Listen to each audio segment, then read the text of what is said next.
Sahabat kebenaran, kita kembali lagi dalam acara kita. Dan saat ini kita akan masuk ke dalam sesi tanya-jawab ya, dokter ya. Baik, sudah banyak pertanyaan yang masuk. Saya akan langsung bacakan saja, mengingat waktu. Baik, pertanyaan pertama datang dari Pak Tobito Obi. Selamat sore Pak Stephen, katanya. Ya, Maranatha. Sore. Ya, Maranatha, Pak Tobi. Baik. Beliau bertanya, apakah iman masih disebut iman kalau sudah terjadi dan dilihat? Misal Thomas yang membuktikan sendiri kebangkitan Tuhan dengan mencucukkan tangan ke dalam lambungnya. Silakan dokter. Ya, baik. Kalau kita lihat di dalam Ibrani 11 ayat 1, iman adalah bukti dari segala sesuatu yang belum kita lihat ya. Betul. Jadi kalau sudah dilihat tentu bukan iman lagi. Ya. Bukan berarti bahwa Thomas nggak beriman. Akan upload kembali. Dan Thomas sudah dibuktikan dan saat ini kita akan imannya, masuk tetapi ke dia dalam masih perlu beriman yang Beliau lain yang bertanya, dia apakah lakukan. iman Misalnya masih dia disebut beriman iman bahwa kalau sudah Yesus itu Tuhan, Ya. begitu ya. Jadi karena dia melihat bukti kebangkitan, maka dia menjadi percaya bahwa Yesus itu Tuhan. Betul. Makanya akhirnya dia tersungguh dan berkata, "Ya Allahku dan Tuhanku." Begitu. Jadi itu juga iman ya, walaupun untuk masalah kebangkitan ya nggak perlu dia imani lagi karena dia sudah melihat. Oleh karena itulah Yesus Kristus berkata, berbahagialah orang yang tidak melihat namun percaya begitu. Para rasul mereka punya porsinya sendiri. Mereka kan memang dipilih menjadi saksi mata. Jadi mereka harus melihat begitu. Jadi mengenai masalah kebangkitan itu mereka saksi mata, mereka lihat langsung. Tentu mereka punya iman, tapi iman yang hal-hal yang lain lagi begitu ya. Misalnya tentang keilahian Yesus dan lain sebagainya yang disokong oleh kebangkitan itu. Baik. Saya rasa cukup menjawab ya Pak Tobito. Semoga sudah bergabung kembali bersama kami dan sahabat kebenaran semuanya. Saya ingatkan kembali apabila Anda mempunyai pertanyaan, langsung silakan ketik saja di kolom komentar kami akan langsung menjawabnya begitu. Baik, kita masuk ke pertanyaan kedua, masih sama dari Pak Tobito Obi. Bagaimana urutannya? Dengan Injil dulu, lalu bertobat, lalu percaya, lalu beriman, lalu lahir baru, atau bagaimana Ordo Salutis yang Alkitabiah urutannya ini? Ya, Ordo Salutis adalah urutan keselamatan ya. Jadi kalau kita baca dalam Alkitab, di dalam Roma pasal 10 ayat yang ke-17, iman timbul dari pendengaran dan pendengaran oleh firman Kristus. Betul. Jadi sebelum ada iman, perlu dia mendengar firman Tuhan dulu, begitu ya. Jadi dia mendengar Injil dulu, baru kemudian dia beriman. Jadi percaya dengan beriman itu sama, begitu. Jangan dibeda-bedakan. Ya. Jadi, bagaimana dengan bertobat? Bertobat dengan beriman itu juga sebenarnya itu satu paket, satu paket. Jadi sulit bagi kita untuk membeda-bedakan karena kita tidak tahu hati seseorang. Tapi kita anggap itu satu paket bahwa ketika dia beriman dengan benar, itu harus bertobat juga ya. Artinya iman yang benar itu mengandung pertobatan. Dan pertobatan yang benar itu mengandung iman begitu. Jadi paket ya. Jadi kita tidak perlu dibeda-bedakan ya berapa detik ini duluan dan lain sebagainya. Yang penting pokoknya yang pertama adalah dia itu mendengar firman Tuhan. Kemudian dia merespon melalui pertobatan dan percaya ya. Tentu itu ada kerja Roh Kudus di situ. Betul. Ya, artinya bukan pasif begitu saja, tapi Roh Kudus bekerja, tapi tetap tanggung jawab manusianya adalah dia merespon dengan bertobat dan percaya, baru kemudian dilahir barukan. Gitu ya. Jadi ini beda dengan urutan Calvinis misalnya. Ya, bagi yang pernah belajar Calvinisme, Calvinis bilang orang harus lahir baru dulu baru menjadi percaya. Ya, tapi kita membaca dalam Alkitab, misalnya Yohanes 1:12. Setiap orang yang menerimanya diberinya kuasa menjadi anak-anak Allah. Jadi menerima dulu, baru lahir baru menjadi anak Allah. Baik, gitu ya. Oke. Baik, saya rasa cukup menjawab. Namun di sini memunculkan pertanyaan lain, karena ada konsep yang beredar bahwa kenapa harus bertobat begitu. Maksudnya adalah ada yang berkata bahwa bertobat itu adalah sesuatu yang kita lakukan gitu. Karena firman Tuhan berkata, engkau diselamatkan karena iman, itu bukan hasil usahamu, bukan hasil jerih payahmu, tapi adalah kasih karunia Allah semata begitu. Silakan. Iya, bertobat dengan iman itu saya bilang tadi itu satu paket ya. Karena ketika kita beriman berarti kita percaya kan. Percaya apa yang Tuhan katakan. Dan percaya apa yang Tuhan katakan berarti pada saat yang sama kita percaya juga bahwa kita ini berdosa gitu. Nah, kita percaya bahwa kita berdosa dan percaya bahwa kita selama ini salah. Nah, inilah bertobat itu. Jadi bertobat itu bagian dari iman yang benar sebenarnya. Yaitu bagian di mana kita melihat diri kita sebagai orang yang berdosa dan memerlukan keselamatan. Ya. Itu kan bagian dari iman juga. Maksudnya kita harus percaya apa yang Alkitab bilang bahwa kamu ini orang berdosa dan akan masuk neraka gitu. Ya. Dan kita takut ya, kita takut dan kita bilang saya mau diselamatkan dari hal ini. Ya, itulah pertobatan itu yang satu paket dengan iman, kemudian iman itu meraih atau berseru kepada Yesus Kristus begitu. Jadi itu satu paket sebenarnya semuanya. Artinya begini, kenapa kita tambahkan pertobatan? Karena di dalam Alkitab memang ada kata bertobat begitu. Memang ada kata bertobat dan kita tidak mau ada orang yang berpikir begini. Saya mau masuk surga, gampang, saya tinggal doa terima Tuhan Yesus. Tapi saya tetap bisa asik berdosa begitu. Betul. Berarti dia belum sepakat dengan Tuhan mengenai betapa buruknya dosa ini gitu. Nah, jadi dia bertobat itu artinya kita mau diselamatkan dari dosa, bukan hanya sekedar mau bebas dari neraka, bebas dari konsekuensi dosa atau neraka begitu. Ya. Baik. Jadi bertobat itu satu paket ya. Satu paket dengan beriman yang benar. Ada yang berkata mungkin ya saya percaya aja, namun kenapa saya harus berhenti merokok begitu? Kenapa saya harus berhenti minum-minum? Padahal jiwa saya sudah diselamatkan, saya percaya sama Tuhan, Tuhan sudah mati di atas kayu salib menggantikan saya begitu. Bukankah itu inti Injil begitu, Pak? Iya, memang begini. Artinya, bukankah maksudnya adalah iman kita kan bukan hasil perbuatan kita begitu. Benar. Kita tidak perlu melakukan apa-apa. Benar. Artinya begini, seseorang yang beriman bukan tergantung dia berhasil nggak berhenti merokok atau berhasil nggak dia berhenti mabuk begitu ya. Namun di dalam hatinya harus ada pertobatan di mana dia tahu bahwa dan dia setuju dengan Tuhan bahwa ini adalah hal yang buruk gitu. Dan dia berseru kepada Tuhan, selamatkan saya dari ini, dari dosa saya ini. Nah, bahwa kadang-kadang dia bisa jatuh lagi ke dosa itu bisa saja. Ya, bisa saja begitu ya. Tapi dalam hatinya harus ada seruan pertobatan Tuhan ya. Aku ini orang berdosa ya. Termasuk di dalamnya mungkin aku pemabuk ya, termasuk di dalamnya mungkin aku pecandu apa begitu ya. Dan Tuhan aku perlu diselamatkan begitu. Betul. Aku perlu diselamatkan dan seruan itulah pertobatan dan dia percaya kepada Yesus untuk menyelamatkan dia dan itu yang akan Tuhan responi dengan keselamatan begitu. Dan kalau dia benar diselamatkan dan dia bertumbuh seperti yang tadi kita ngomong, maka dia akan punya kekuatan untuk lepas dari itu semua sebenarnya begitu ya. Tetapi ada orang-orang Kristen yang kemudian jatuh dalam dosa itu lagi begitu ya. Itu tidak itu bukan masalah keselamatan begitu. Ya, paham ya? Ya. Saya rasa cukup jelas. Terima kasih, Dokter. Baik, pertanyaan selanjutnya dari Pak Tobito juga, kapan orang disebut beriman? Apa syarat orang dikatakan beriman pada Yesus? Ya, beriman artinya percaya begitu. Ya, percaya, tapi beriman yang benar itu percaya yang sesuai Alkitab katakan, artinya bukan percaya ada Yesus gitu. Ya. Tapi percaya dan berseru ya kepada Yesus untuk menyelamatkan. Artinya gini loh. Iman yang benar-benar iman itu iman yang begini. Saya ambil contoh ya. Ya. Kalau saya bilang misalnya Evan, nanti kamu pulang jangan lewat sana, di sana ada bahaya, ya.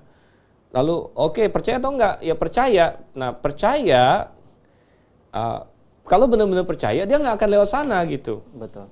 Nah, artinya iman yang benar adalah iman yang benar-benar percaya dan itu mengubah kita begitu. Ya. Saya percaya Yesus itu Tuhan, ya.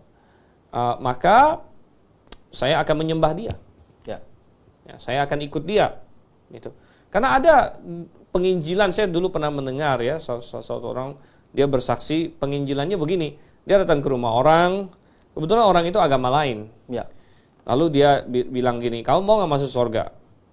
Ya maulah, orang itu bilang, mau masuk surga.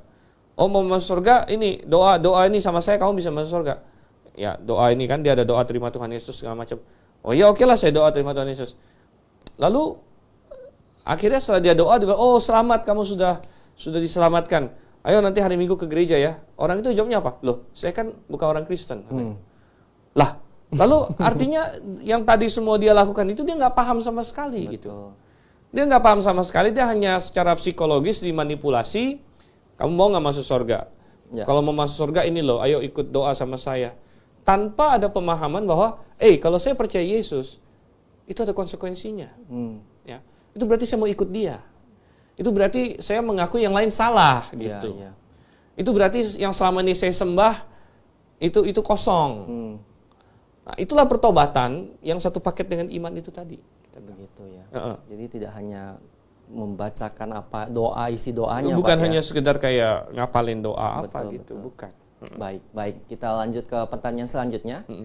Apa maksud Tuhan kalau punya iman sebesar biji sesawi saja, kamu dapat memindahkan gunung dan takkan ada yang mustahil bagimu?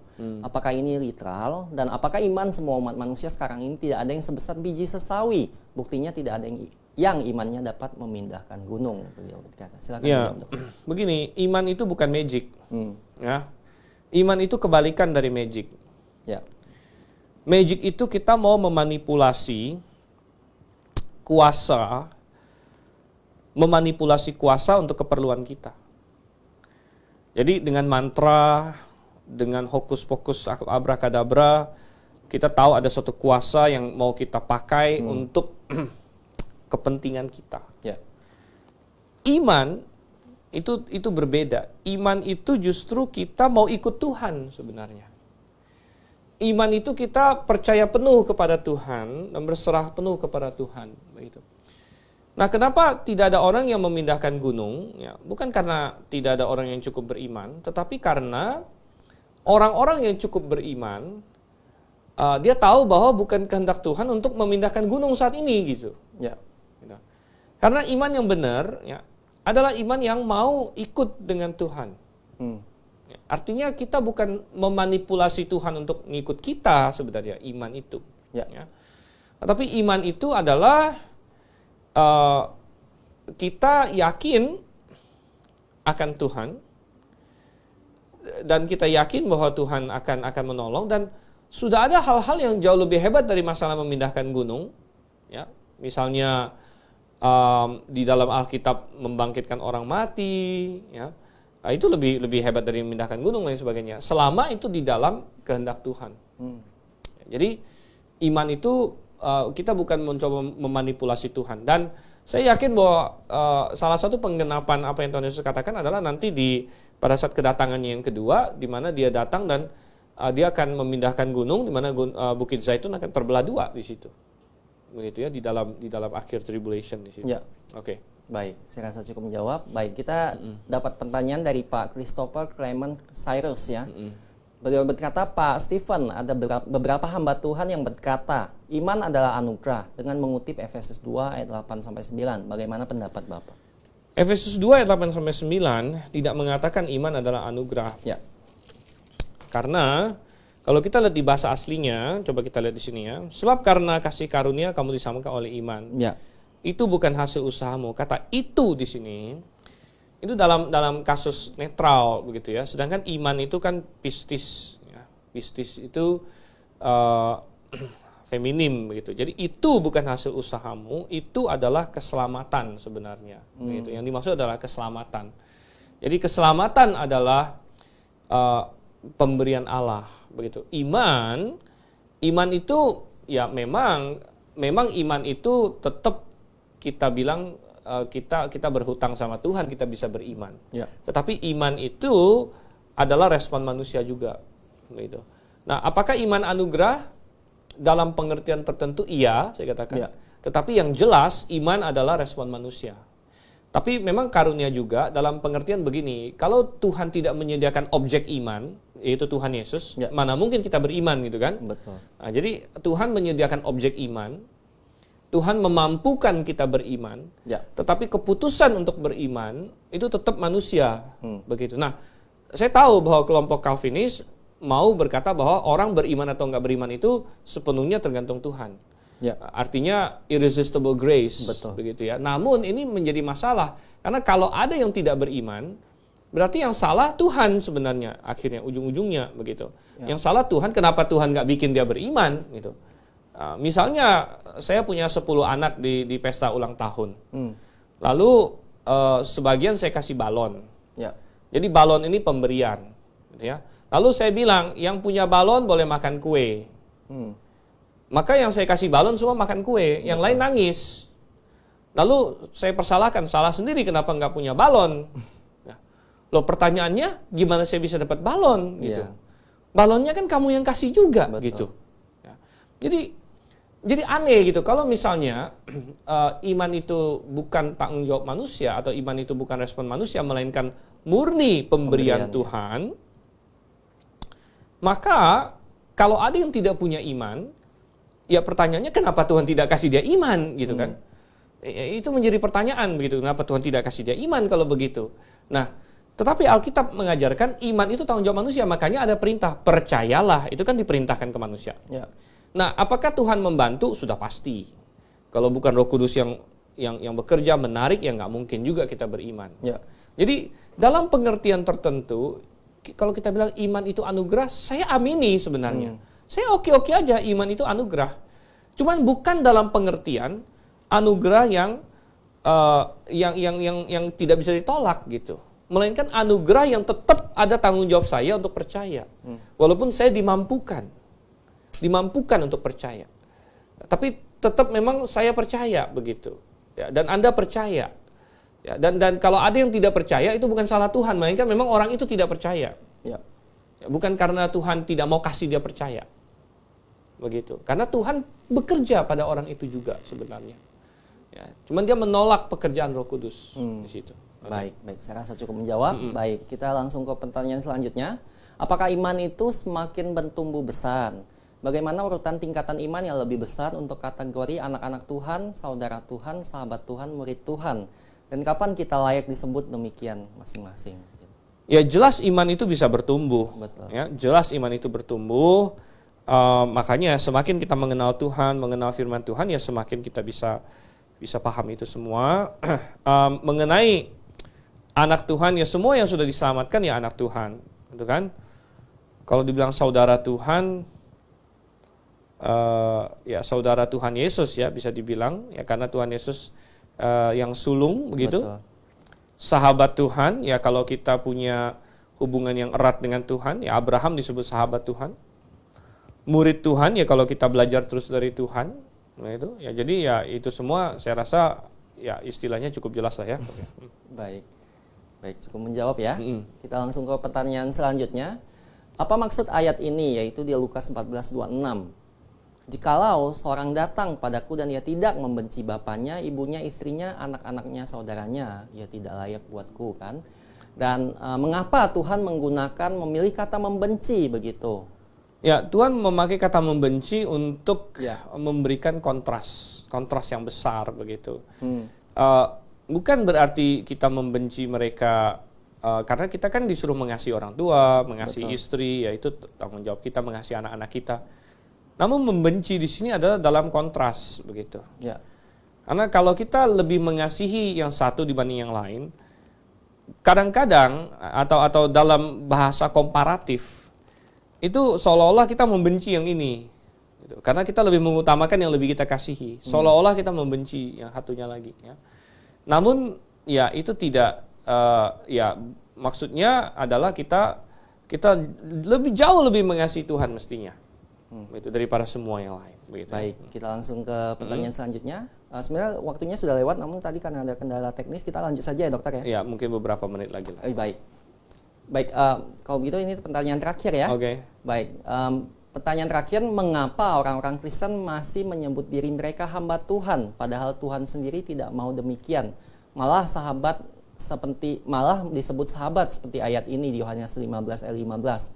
Aku tidak menyebut kamu lagi hamba sebab hamba tidak tahu apa yang diperbuat oleh tuannya. Tetapi aku menyebut kamu sahabat karena aku telah memberitahukan kepada kamu segala sesuatu yang telah aku dengar dari Bapakku. Ya, kenapa kita menyebut diri kita hamba Tuhan? Walaupun Tuhan ini ya, maksud Tuhan di ayat itu bukan berarti bahwa kita bukan hamba dia lagi, kita tetap hamba dia. Tapi maksudnya kita ini bukan sekedar hamba gitu maksudnya. Ya. Nah, kita ini hamba sekaligus sahabat, itu maksud Tuhan. Ya. Bahwa kita hamba ya tetap masih hamba, dan itu kita bisa lihat karena banyak di Alkitab tetap memakai istilah hamba. Misalnya Yudas 1 ayat 1, dari Yudas hamba Yesus Kristus. Ya, Yakobus 1 sama ya, Yakobus 1 ayat 1 istilahnya sama. Ya. Dari Yakobus hamba Allah dan Tuhan Yesus Kristus.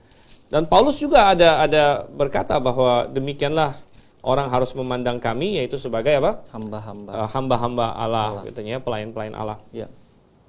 Jadi tidak masalah penggunaan istilah hamba Tuhan. Ya, Tuhan Yesus mengatakan kita bukan hamba yang hanya sekedar hamba, tapi hamba yang sekaligus sahabat, sekaligus anak bahkan. Gitu ya. Jadi ya, Pak, ya luar biasa.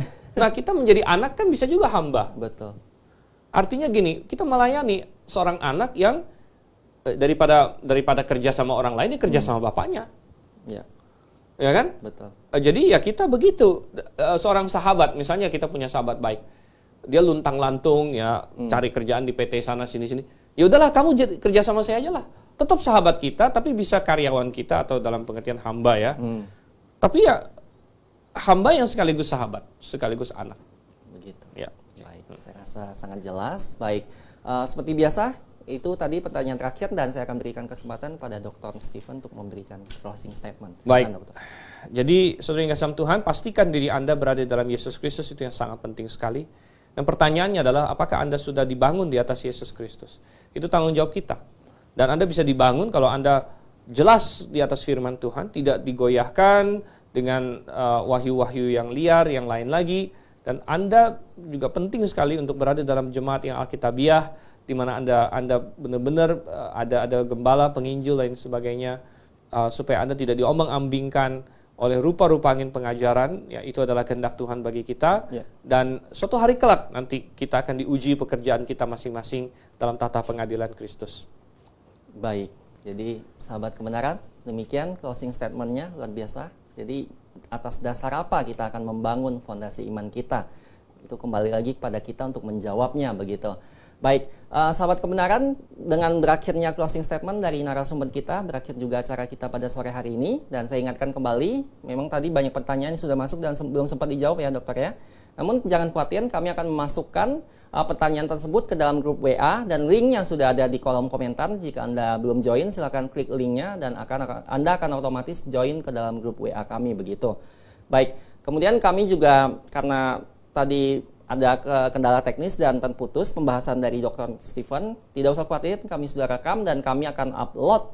Jadi mohon ditunggu saja, begitu. Baik, akhir kata kami seluruh kru yang bekerja dari Studio Grave 1 Sunter, Jakarta Utara, maupun saya dan narasumber Dr. Stephen mengucapkan terima kasih atas kebersamaan kita selama 60 menit lebih ya tadi ya. Dan kami mengucapkan selamat melanjutkan aktivitas Anda kembali dan Maranatha.